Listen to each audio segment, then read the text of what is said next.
From courtside of the virtual hardwood, it's the NLSC Podcast. This is episode 452. I am Andrew in our forum, and Andrew NLSC on Twitter. I'm joined as always by my co-host Derek. He is Deeper3 in our forum, and also on Twitter at Deeper384 and Deeper3G. Konnichiwa, Derek. How's it going? Andrew, is that Japanese for hello? It is, and it's the only Japanese I know. I know why you went there. NBA Starting 5, 2005, only released in Japan. We got the we both got that game recently, and we actually connected and played this game. And should I list off 452 reasons why you shouldn't play NBA Starting 5, 2005? Go ahead. You know, at least 10. I'm sure you can come off the top of your head. Oh yeah, it was rough. Really cool game feature-wise. It has classic teams like we've mentioned on multiple past NLSC podcasts. Like it has the 83-84 76ers, for some reason, not the 82-83 championship team. It has the 83-84 Celtics, the 86-87 Lakers. It has a Bill Russell Celtics team in there, etc. And it has season mode and all of that stuff. Multiple camera options, good stat tracking, all of that stuff. Like as far as like depth and, graphics and whatnot, it's good. It's really good. But man, that gameplay is really rough. And you notice it when you play with another human on that game and you share that experience. You were like, is this game worse than NBA Live 07 gameplay wise? Yeah. Live 07 for the Xbox 360. And while I think that the gameplay is possibly worse, the animations on NBA Live 07 are still worse. I'd agree with that. The animations in 07 are notoriously bad. We've covered that on several occasions. Lots of people have talked about that. Easily the worst game in the NBA Live series. I mean, Live 14 is pretty rough as well, but 07 is its own animal. But yes, Konami's NBA Starting 5 2005, as you say, the animations are a lot better. But man, the input delay on the controls, and this wasn't past that, because that was happening to you as well, I believe. Yeah, there's quite a bit of delay. There's a lot of bumping. You go to do a dribble move or go to pull up for a shot, and the game sometimes just won't react to you pushing the button. A lot of weird sequences happen in that game. It's not tight at all on the sticks. I can't even say that we had any good plays in that entire game that we played. I think I hit a hook with Kareem that looked okay, but it didn't feel... Yeah. It looked Kareem-like, but we had a couple of fast breaks after a steal, and they caught up every time, and we couldn't dunk for some reason. No, we're using the Showtime Lakers, and there's no fast breaks. Yeah. Fast breaks do not exist in NBA Starting 5 2005. In fact, anybody will catch up to you on defense. It doesn't matter if you're on the break with a fast point guard and it's only a center trailing. He will catch up to you. He will be in front of you, and you will not have a chance to do anything at the hoop. The game really lacks in the fun department and the excitement department. But it teases you, Derek. It teases you with, you're on the break, you're going to get a dunk or something, and then they've caught up and they've sucked you into a two-man animation, and you may put up a little bit of a floater or a half hook or something, or some kind of terrible shot that's not the dunk. But even under the rim, wide open, for some reason we couldn't dunk. And we're like, is there a dunk button that we're not aware of? The graphics were great. You have to admit. Oh, yeah. For PlayStation 2, those graphics look great. It's good today. But yeah, I mean, I couldn't figure out if I was pushing the wrong button, around the rim when I was trying to drive, etc. I couldn't figure out how to stop the computer because on defense, you're just so sluggish. Like trying to control your player, you're just so sluggish. Cedric Max just kept putting up mid-range shots over and over again. He was just hitting them. And it didn't matter what we did. We would try to jump out at him. We were trying to contest him hard. Most of the time we couldn't get out to him. But yeah, we got destroyed by Cedric Maxwell. In fact, I think the only dunks we managed to perform were the alley-oops, the accidental alley-oops when we hit triangle. There was one that you laughed at because I pushed the alley-oop button when Kareem wasn't even close to the hoop. I want to say he was like 15 feet out. Yeah. And got dragged all the way from 15 feet out to the rim and did this really awkward, jump, catch the ball, and throw it down. Yeah, there's a lot of strange animations and strange happenings in that game. But Konami, what a strange turn of events after the year 2000. So they start off with NBA in the Zone, like let's say PlayStation moving forward. They start off with NBA in the Zone, which came out in 1995. They stick with the In the Zone title all the way up until In the Zone 2000. Then it switches, and so this is all Konami. It switches to NBA, ESPN NBA Tonight, which in my area, NTSC, had Alonzo Mourning on the cover. He's rebounding the ball. I had that game when I was younger, and I have it today. It's rough, but it has its moments. Then they had ESPN NBA Tonight 2002, which had T-Mac on the cover. Then they switched it up again, so they changed their name again. I think they lost the ESPN license, and they did Starting Five with once again T-Mac on the cover, and that was the following year. And then a few years later, they released NBA Starting Five 2005, and that never got released in the U.S., and I think we both can tell why. Yes. It didn't get released in the U.S. Very interesting history with Konami and the virtual hardwood there. And I'm guessing that, as you said, they lost the ESPN license.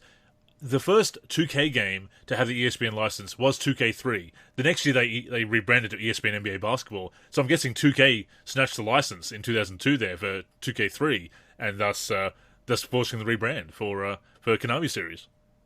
So yeah, it's strange with the 2K ESPN license because they ended up only having it for a couple years, and it wasn't there anymore with NBA 2K6 moving forward. Like they had it for ESPN NBA Basketball, if you remember correctly. Allen Iverson is on the cover, and then they had it for ESPN NBA 2K5 with Ben Wallace, your favorite player ever, on the cover. Of course, he's in a Pistons uniform there, so you don't have to be too upset about it. He's not in a Bulls uniform. This is true, yes. So, but yeah, the Konami thing is interesting because a lot of people loved the In the Zone series, right? Had a lot of fans. The games were reviewed very well. And then they kind of fell off after they stopped creating those In the Zone games, and it switched to ESPN, NBA Tonight, and then to Starting Five. It really did fall off, and those ESPN NBA Tonight games, they do feel very similar to NBA Starting 5. I don't think they are as rough, NBA Starting 5 2005, I should say. Not quite as rough, but you can tell that they're kind of struggling to go to that next generation of games. Because, as you say, NBA in the Zone, very popular, right up to 2000, pretty strong releases. Certainly in the mid-90s with NBA in the Zone and NBA in the Zone 2. And of course, before that, they had NBA Give and Go, which was the home port of their Run and Gun, their arcade series, and Double Dribble back in the day. So a very long history with basketball games for Konami, but some of them not so good. Yeah, it's almost like when they lost the In the Zone name, the game lost its vibe. They were no longer in the zone. There you go. Yeah, there you go. It kind of lost its uniqueness. It lost its vibe. It's that cool In the Zone feel, soundtrack, gameplay, all of that stuff. But yeah, it's interesting because Konami, we go way back, right? Konami is Double Dribble, first basketball video game I ever played. Then obviously, Double Dribble Playoff Edition, which you and I played over Parsec at one point, for Sega Genesis.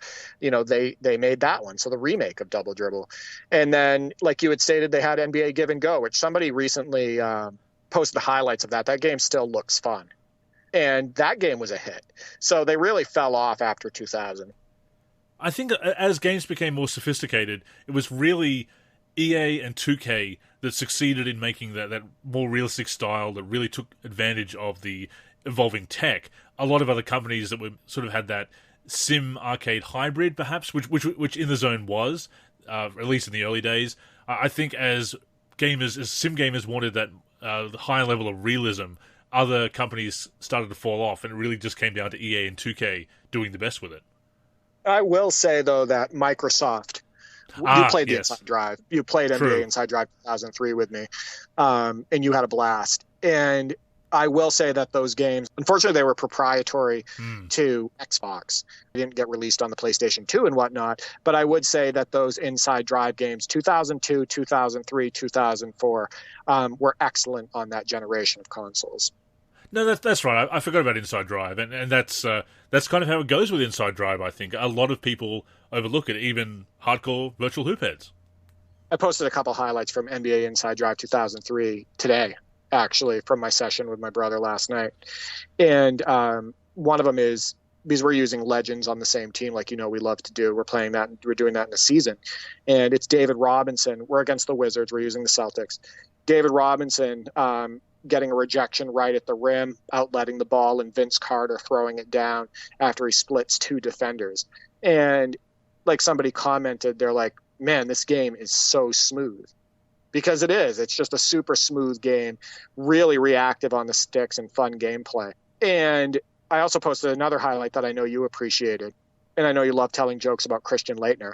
But Kobe Bryant throwing it down on Christian Laettner, but in the process drop kicking him to the floor.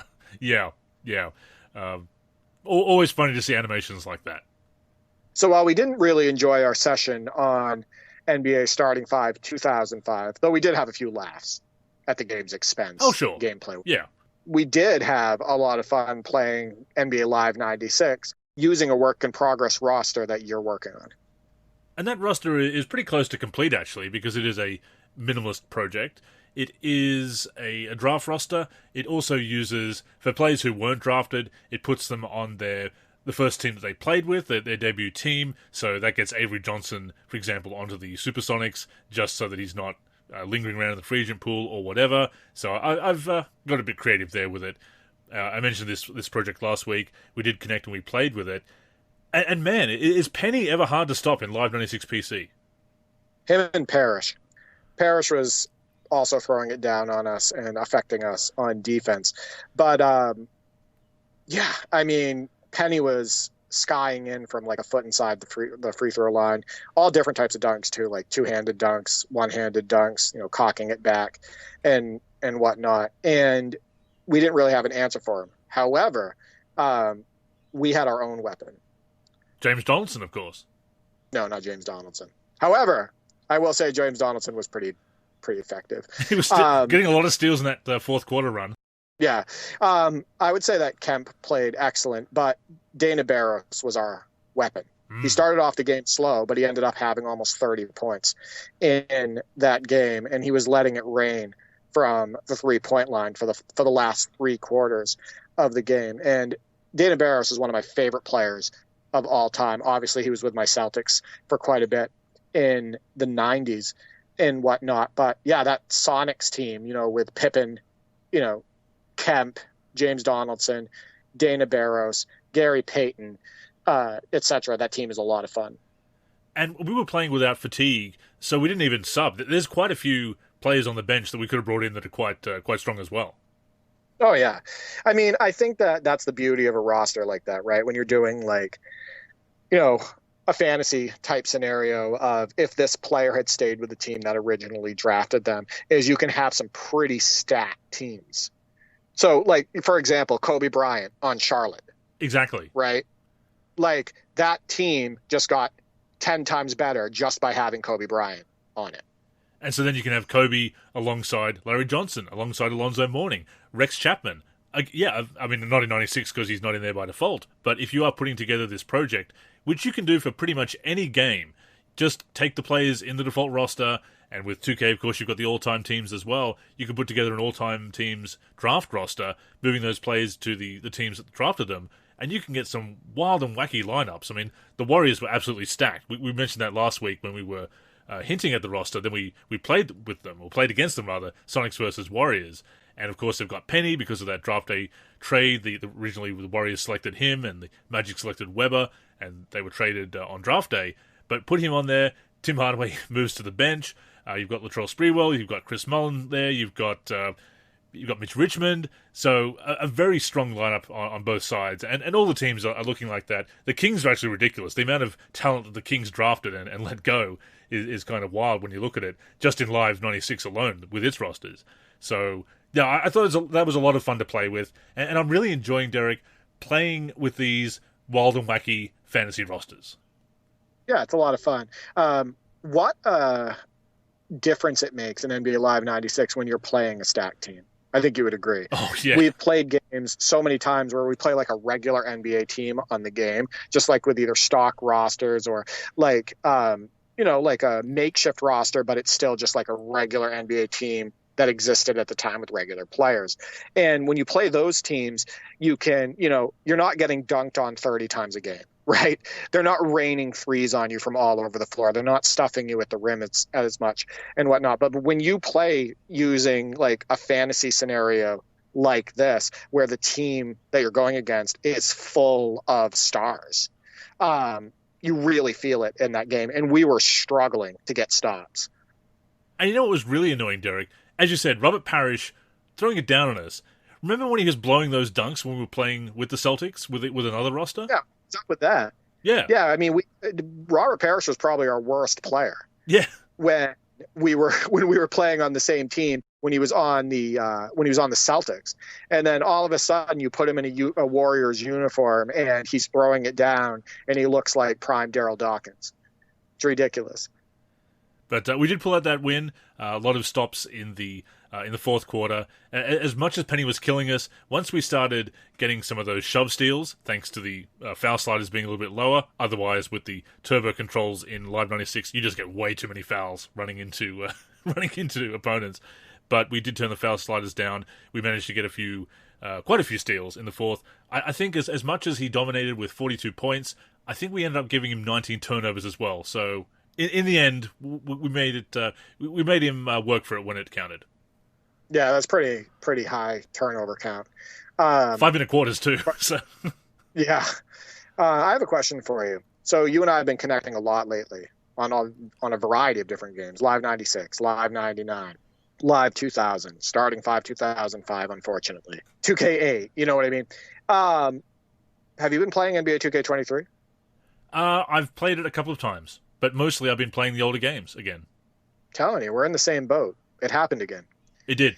I'm still playing NBA 2K23 pretty often with my brother, just doing like co-op and whatnot, like our co-op Legend season. And then if I have like 20 minutes to kill or something like that, I'll try to do like a quick domination game. Usually it takes about a half hour actually and whatnot. But I really find myself already going back, playing these classic titles.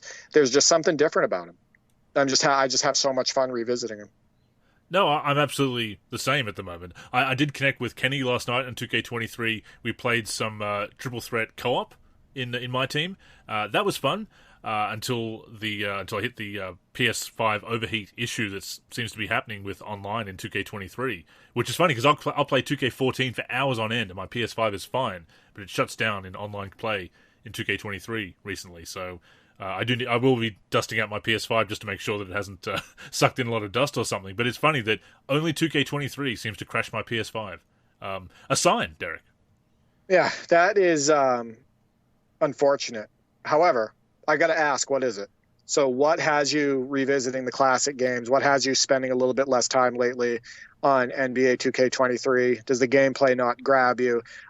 What is it that isn't grabbing you about that game?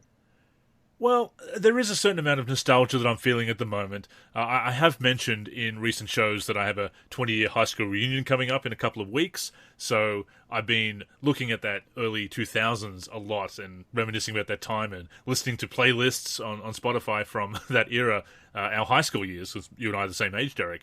And so I'm feeling a bit nostalgic for that era, and revisiting old games really plays into that. But it is, as you alluded to there, the gameplay. I'm simply enjoying the experience on the sticks, on the virtual hardwood, with those older games more than 2K23. The feel of them, the rosters, everything about it just appeals to me a lot more than the current game. Which is not to say that I don't enjoy 2K23 when I do play it, but the draw isn't there after the first couple of months. Yeah, and my birthday is actually tomorrow. So, and when people listen to this podcast, it will be today. So Sunday, November 13th. Yeah, I'm definitely feeling nostalgic too. But that's not the only reason. Like you had stated, it's the fun, right? It's, how those games feel on the sticks, how you feel about those rosters, etc. Yeah, there's something like about NBA 2K23 with the player movement, and like the sliding and just the overall feel of the game that just doesn't grab me as much as games like 2K16, even 2K8, play like even NBA Live 2004, etc. It's just the way the game looks, and then obviously the way it feels with a lot of the movement, with a lot of the animations and everything. And sometimes the game can look great. Sometimes it can feel good too. You pull off a crossover, you get to the hoop and you throw it down or something like that. But overall, something is making it not grab me like so many past titles. No, I know what you mean. And as far as graphics and animations are concerned, people might say, oh, you say that about 2K23, but look how far superior it is to a game like ESPN NBA Tonight or whatever, or NBA Starting 5 2005. But it's 2K23 is better than both of those games by quite a bit. I mean, I'm talking more like 2K16, 17, even Live 2004, the way things feel there, Live 2003, like the way you move to a spot, how that feels to move to a spot, to release your shot, stuff like that. Like, I don't think NBA Starting 5 2005 is a great example because the gameplay is very poor. Sure. I guess, yeah, more of a 2K16, 17, or the early to mid 2000s games. People say, well, you enjoy those, and you're going back to those even though some of them don't look as aesthetically pleasing. They're not HD, the faces aren't as good or whatever, or the animations are a bit more primitive, which they are. But compared to the era, and that's the important context here, compared to the era they came out, they were top of the line. So you go back in time, you don't have the same expectations that a game from 2007, 2008 is going to be on par with certain aspects of a game from 2022. So it's relative, that disappointment and that feel of not feeling as fluid or as good on the sticks or looking as exciting. So it's something that people do. Well, it depends. I mean, the thing is the stuff that doesn't feel good, and in certain other games it feels good, right? So it's not just saying that. Well, the expectation is lower. No, I'm talking about actually having like how it feels. That's true. Yeah. Right. So like stuff like that, like people can't call me a hater or you a hater for critiquing the gameplay either on 2K23, because what have you been obsessed with and on season 5 on? That's right, 2K14. NBA 2K14. My brothers and I playing consistently every week for the last 5+ years. NBA 2K17. Exactly. Right? Yeah. I've released huge mods for 2K17. I released a huge one for NBA 2K16. I'm connecting with you on NBA 2K8, playing NBA 2K10, released highlights of NBA 2K11. Like, this isn't like a hating 2K thing. It's just ever since they switched to the new motion system from 2K in 2K18, and they've done small revamps to it and changes to it since and everything.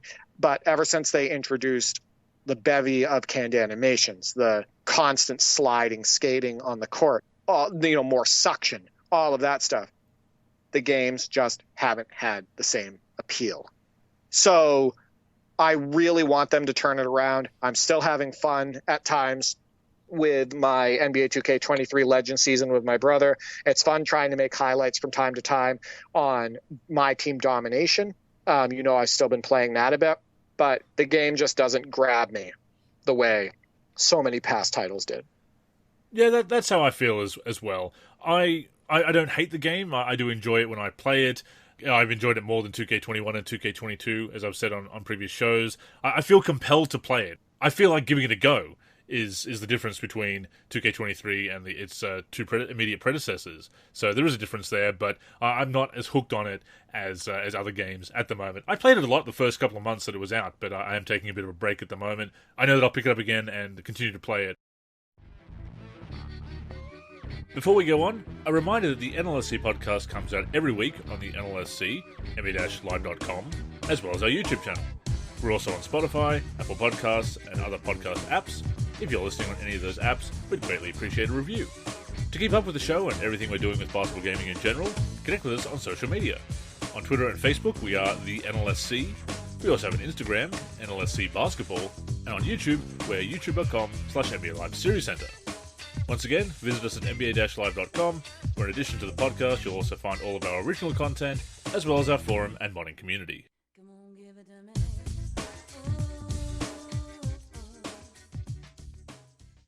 Before we move on, I do want to wish you happy birthday for tomorrow, and I also want to return the favour of your birthday starting five. Oh, boy.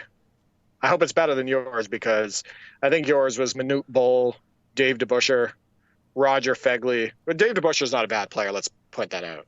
Like, yeah, he was he's the Hall of Famer, great player. He's the best player on that team. Tom Tolbert. But, Tom Tolbert was on that team. And if you wanted to bring a WNBA player over Sue Bird, easily one of the best players on that team, Sue Bird and Dave DeBusschere, really. But right. You've got a couple of good ones. Kevin Gamble, right? Kevin Gamble shares a birthday with me, right? I was going to say, Kevin Gamble's probably going to be your favorite. So Kevin Gamble's there. The man in the middle is Blair Rasmussen. Still in Live 96, thanks to his contract still being active, but hadn't played since like 93 because of a back injury. You've also got Shabazz Muhammad. I thought you said it was better. I mean, right now we got Blair Rasmussen and Shabazz Muhammad. I'm looking at 0-82 here. Now, Rasmussen could hit that little sweet mid-range jumper from time to time, but he gives me no defense, gives me no floor vision. And Shabazz Muhammad, he was out of the NBA pretty fast. You've also got, and fellow 90s NBA aficionados will probably remember this name, Rumeal Robinson. I mean, that's my best player so far. He also played with Rasmussen. That he did, yes. But your best player, easily, Metta World Peace. Oh, I didn't know I shared a birthday with him. There you go, see? Yeah. So, there we go. So I got some toughness on my team. And then you said Kevin Gamble. So your team is better. Sorry, but you have a better team than I do. I mean, you have Manute Bol in the middle, who is better than Blair Rasmussen. You got Dave DeBusschere, who's a Hall of Famer. Tom Tolbert is, I would say, he's no worse than Shabazz Muhammad. I don't think my team's better than yours. You do have a couple of WNBA players, Haley Gorecki and Aisha Shepard. Neither of them are particularly strong players at this point in their careers anyway. Haley Gorecki's only played 3 games, in fact, according to Basketball Reference. So no Sue Bird-like player Sue Bird-like legend to bring over there, unfortunately. But having said this, Derek, now that we have our starting fives, our birthday lineups, I want to find a game that we can play each other with these lineups. I think that'd be fun. Going to be tough. I think we'd have to use the URB or the UBR. We'd have to mod rosters for like 2K12, 2K13, or 2K14, because we need a roster that has all those players and covers all of those errors. See, the problem is that Blair Rasmussen, they've never had the license for him. No. So he's not in. He's in 2K23, yeah. I saw him in 2K23. He's in 2K23. Oh, yeah, because 2K23, that's a good point. Yeah. So they've added him, but is he a created player or is it his real face? Actually, no, I'm not sure. I saw the name. I didn't look at the face very closely. Yeah, so. I think a lot of those guys are created players. I'll have to double check on that. I think the closest then probably would be NBA 2K23, but you'd have to be able to export the DNA of those players and then put them on like regular teams in a roster, and I'm not sure if we'd be able to do that. I'd have to check. I mean, we're both modders. I could probably pretty easily put it together in something like a 2003. We've got the faces. I'm sure we could do it. Yeah, I mean, if you can put something together for that, I think that'd be really fun. We could upload a video to the NLSC YouTube, Andrew's birthday team versus Derek's. Yeah. And see how that goes. No, I think we should give it a go. We'll decide which game we can put it together on, and I think that would be fun. But yeah, crazy that, another year and we haven't stopped basketball gaming. We're still playing constantly. We're connecting a lot. I play with my brothers every week, multiple times. It just doesn't get old. My brothers and I have talked about it. Is like, we're going to be playing until we die. It's our escape. It's our fun. We have so many laughs, so many memories. We're constantly texting each other about on-court happenings, etc. It goes back to that influencer. I say that loosely.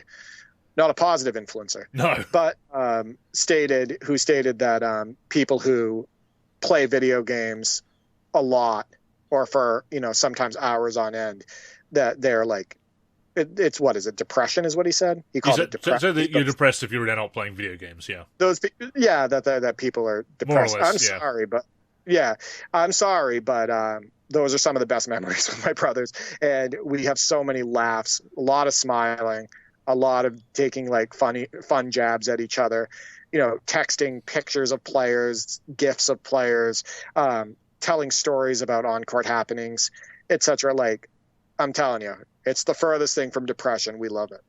And I think we're realizing just how many people our age still do play video games, basketball or otherwise. Older than us.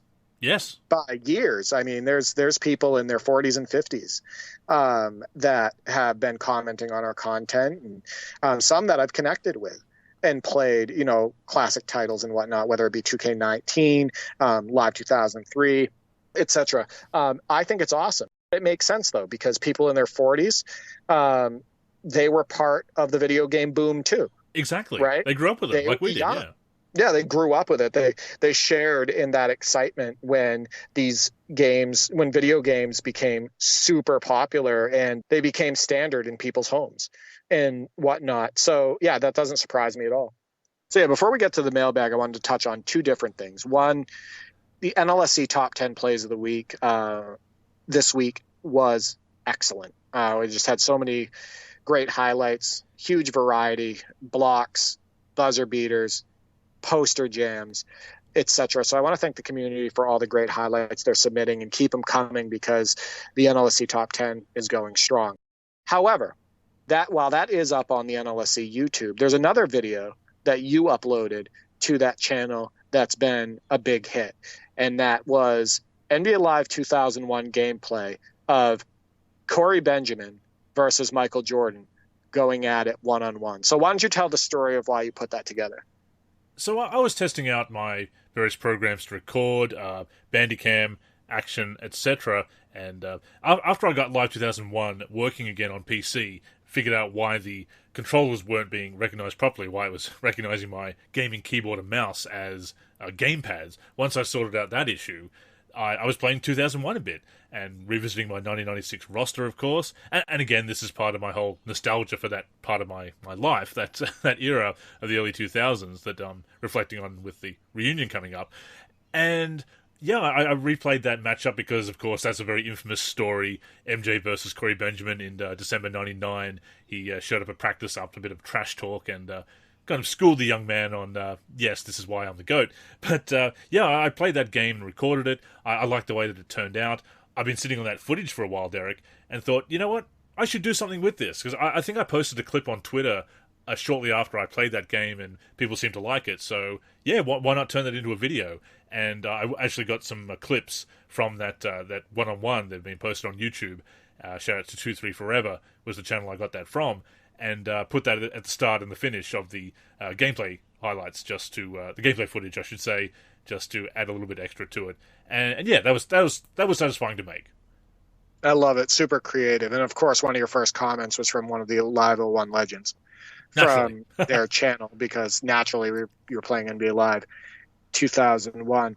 No, yeah, I really enjoyed that. It was a really high quality video, and people got a kick out of it. So love seeing that, you're uploading those videos. Isn't it fun to also like find that lost footage, like footage that, maybe you had put aside, maybe it's sitting in a folder somewhere and you never did anything with it. And then you kind of revisit it and you're like, hey, this is pretty cool.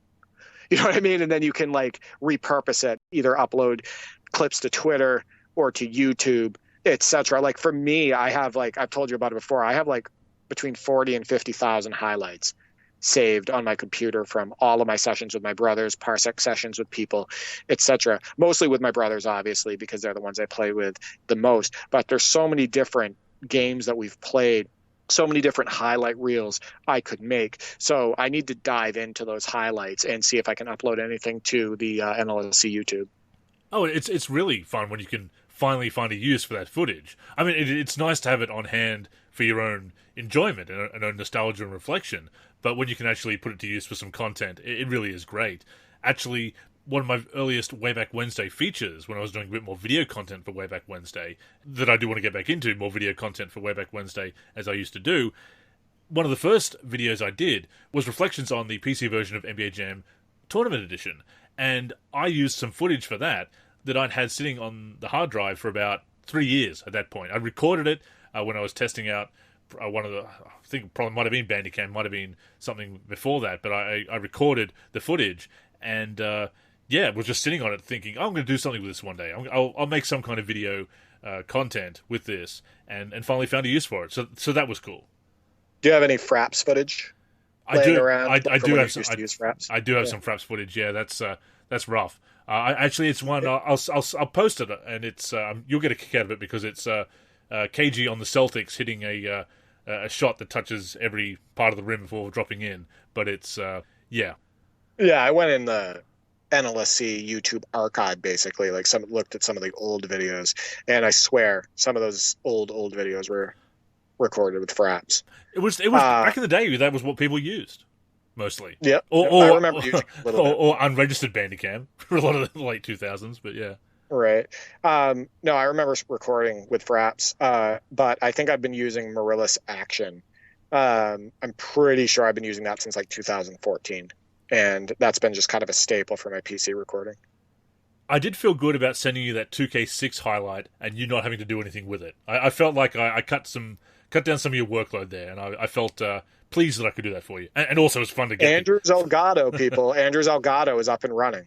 Yeah, he played to NBA 2K6, the Xbox 360 version, and captured the footage with his Elgato HD60S and submitted that highlight that was in the top 10 this week. And it was smooth 60 FPS and really high quality, and I loved it. I didn't have to edit it. It was fantastic. But then also when he unplugged his Elgato, it shut his computer off. Reset it. Yeah. So, what a strange thing that is. I've been looking into it, and it's could be an issue with USB 3 and the power demands. It could be the way that my gaming PC was put together back in the day when it was custom built. The way they've done it may not have been conducive to some of these USB devices. So I'm not sure about that. I did actually pick up. This is how crazy I am because I found a great deal on it on eBay. The HD60, which you have, Derek. So that just uses USB 2. So I'm going to have two 60 frames per second Elgato devices just I guess one as a backup, or I might sell the HDS if it's too problematic. But I will have footage for you and our listeners and viewers on YouTube. I will have those HD videos and 60 frames per second moving forward. So I'm quite pleased about that. That's going to definitely encourage me to do some more video content as well, Derek. Andrew must have gotten some money for his birthday. I did. That is my guess. Yeah. And you're using it wisely, so that's pretty awesome. Well, you say that, but clearly I'm depressed if I'm playing video games, so, you know. Oh my God, you're so depressed. Every time I talk to you, what a bummer. I was when the Elgato came without the USB cable. I was kind of bummed, but right. The reality is that when your video games don't work, you're depressed. Yeah, clearly. That's the truth here. But yes, lots more fun to come with the video content and of course gaming. Looking forward to doing that. But it has come time, Derek, to open up the mailbag. To the mailman. Slamming it down with a nasty dunk.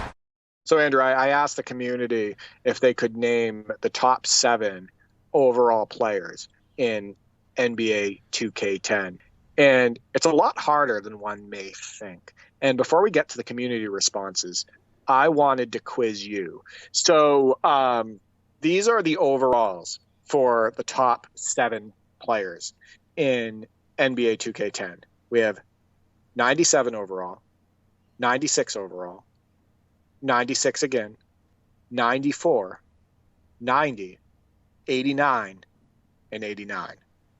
So, Andrew, who are these 7 players? And you said without cheating, so you don't want me to fire up 2K10 and pretend I'm a genius. Yeah, no cheating. No cheating. You can't have the game on. And I'm not going to ask you to put them in order. If you could try to guess the names, let's see how close you are. Okay. So I'm going to say LeBron and Kobe. Yep. I'll say Tim Duncan. No. Okay. You wanted me to do 3 strikes and I'm out? Yeah, let's do that. Okay, so no Duncan. KG. KG? That's correct. KG 90 overall. Okay, so we've got KG, Kobe, and LeBron. Who else was top at that time? Chris Paul. Yep. Chris Paul, 94 overall. 94 overall. Yep. Dirk? Nope. Dirk is not even in the top 10 highest overall in that game. Wow. So that's strike 2. Carmelo Anthony? Nope. He is number 8, tied with Tim Duncan for highest overall. So you were close. Strike 3. Strike 3 and I'm out. Yeah. Okay. It's tough. Like I said, this is not easy because also it doesn't really make that much sense. So before we get to the community's responses, this is the top 7 highest overall players in NBA 2K10. Number 1, Kobe Bryant, 97 overall. Number 2, LeBron, 96. Tied with LeBron at number 2, Wade, 96. Number 4, Chris Paul, 94 overall. Number 5, Kevin Garnett, 90 overall. Number 6, Dwight Howard, 89 overall. Tied with him, Darren Williams, 89 overall. It's funny, I was going to say Darren Williams because he was a top point guard at that time, and I thought, oh no, if Melo isn't in that top 7, then surely Darren Williams isn't. But no, there you go. Well, get this. Next up is Tim Duncan with 88 overall. Melo, 88 overall. Brandon Roy, 87 overall. Rondo, 87 overall. And get this. The next highest overall player in the game, Devin Harris, 86 overall. I was going to remember a couple of years there where Devin Harris was a thing. He averaged like 20 points a game for the Nets or something like that, and the team wasn't good. So remember I talked about like Emeka Okafor's high rating when he was with the Hornets? Yeah. And whatnot. This is, I think, the kind of similar situation where they had to have somebody higher overall on that team. And Devin Harris was the guy. He was like a one-year all-star, yeah, and just kind of, I think even in roster updates, community or otherwise, just kind of jumped up for a year or so and then realized, oh no, he peaked and then downhill again. Yeah. I also want to point out, too, that NBA 2K10 is quite a bit different overall-wise with their ratings as far as like having so many high overalls compared to NBA 2K9. Like 2K9, we've talked about it before. There are so many players over 90 overall. It is ridiculous. Multiple 99s, yeah, multiple 99s. Just the ratings are so high in that game. And then all of a sudden on NBA 2K10, there's far less high overall players. What's funny is there's nobody in this world that would ever take Devin Harris over Dirk Nowitzki. Never mind so many of the other players that were playing at that time. In fact, Devin Harris is higher overall than Paul Pierce at that time, and you would never take Devin Harris over Paul Pierce. No. And it also, with overall ratings, as we've said before, it comes down to athletic ratings, dunking ratings, defensive ratings if somebody's particularly good at steals and blocks. Gerald Walls, for example, had a few years there where he was putting up numbers like that, and he was a fine player once he exploded, but overall ratings were definitely pumped up by some of the rebounding ratings or some of the defensive ratings for steals and blocks and athleticism, of course, and dunking could push that up. And Steve Nash was always, or quite often at least, looked very underrated with his overall rating because of his lack of athleticism and dunking.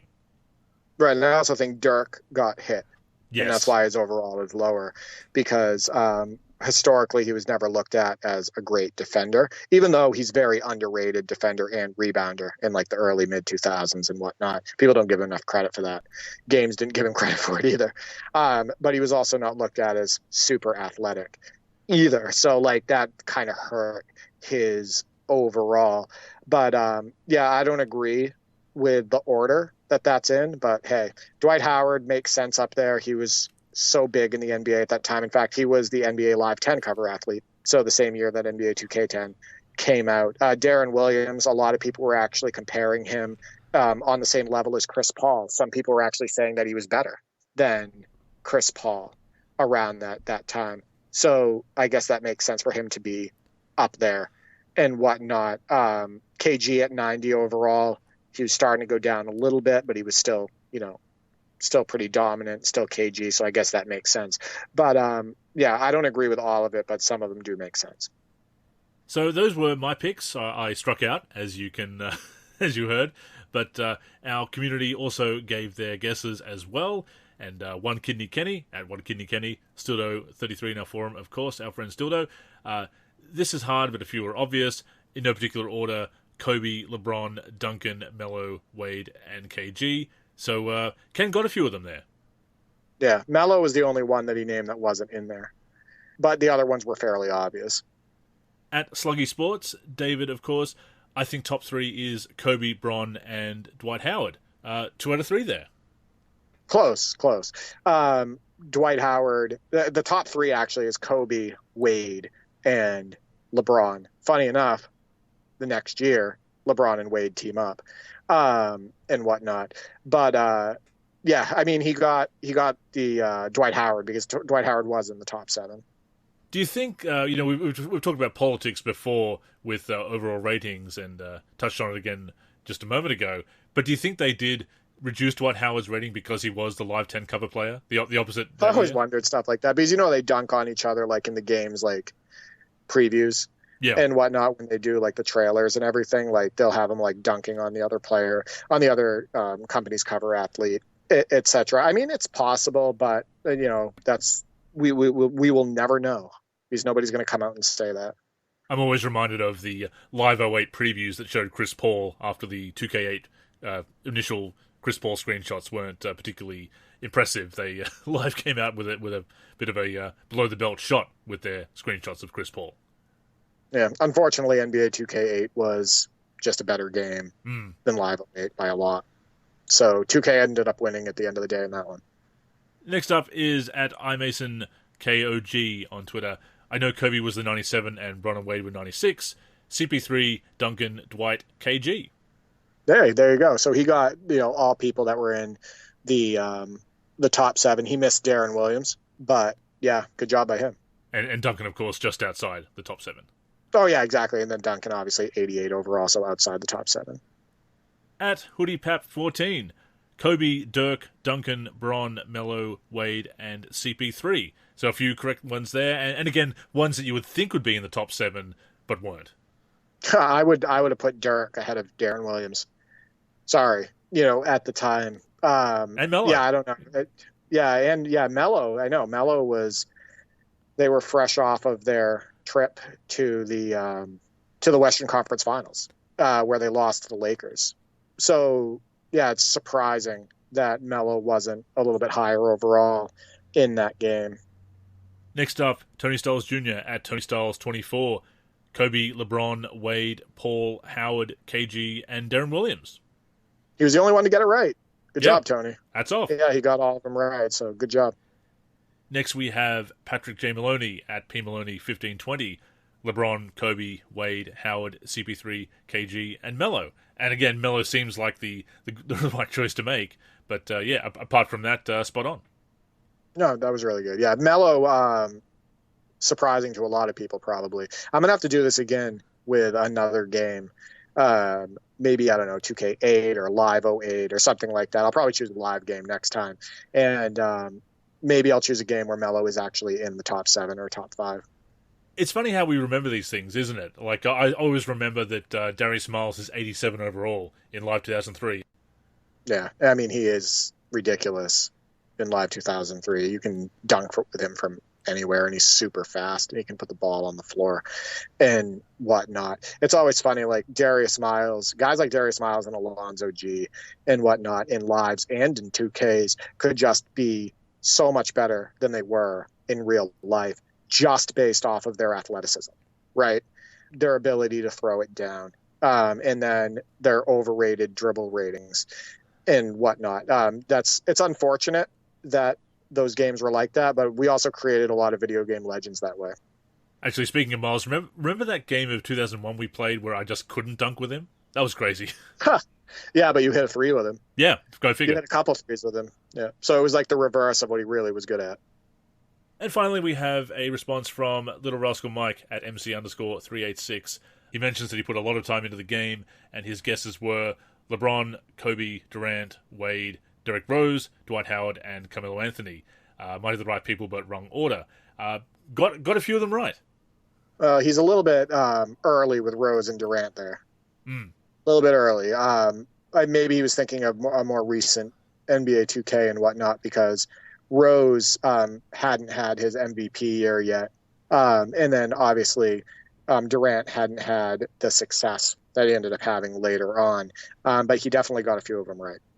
And again, I think Melo is the biggest. Him and Dirk, but when you do bring up the athletic ratings and Dirk being a bit underrated defensively and so forth, yeah, I can see why that he was rated a bit lower. Don't agree with it, but again, overall ratings are often a bit overrated. But do you want Devin Harris or Steve Nash, Andrew? I mean, you know which what? one out of those two? With all due respect to Steve Nash, no, I probably will take Steve Nash over Devin Harris. In fact, there's no probably about it. I will take Steve Nash over Devin Harris. Yeah, I do think it's wild, because then you also got to look at it this way too: is they were putting Devin Harris higher overall than like Tony Parker. Of course, too. Tony Parker, yes. And there isn't a day that I would take Devin Harris over Tony Parker. There's not one day. Yeah, Tony Parker, another player that often got a bit underrated with his overall rating because of his athletic ratings or whatever. But I think that was why they brought in the intangibles rating in later 2Ks, and kind of to balance out those overall ratings. Now, I think that's a good move, actually. Yeah, that makes sense. I still think it's wild, though, the difference in overall ratings from 2K9 and 2K10. What a difference. I mean, super inflated. So many high overall players in 2K9, and then bam, 2K10, they just like had all the ratings sink.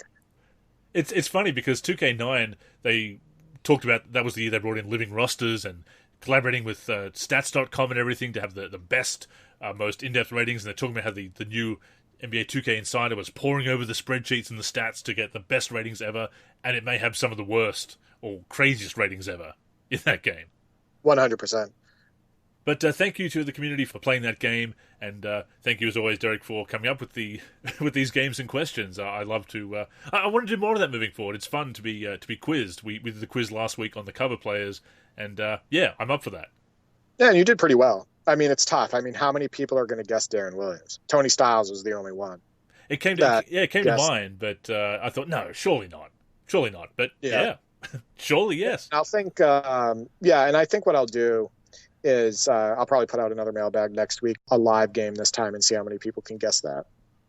But with that being said, that has brought us to the end of this week's show. As always, we thank you for tuning in and invite you to join us again next week, either on the NLSC, mb-live.com, YouTube, or your podcast app of choice.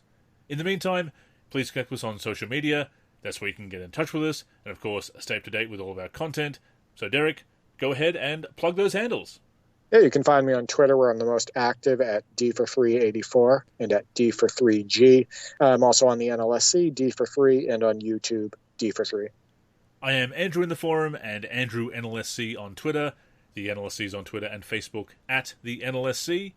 Our Instagram is NLSC Basketball. We're on YouTube at youtube.com/NBA Live Series Center. And of course, keep it locked to the NLSC itself, mb-live.com, for everything we do for basketball video games. So, thank you once again for tuning in, and until next time, I'm Andrew. And I'm Derek. Go get buckets, everyone.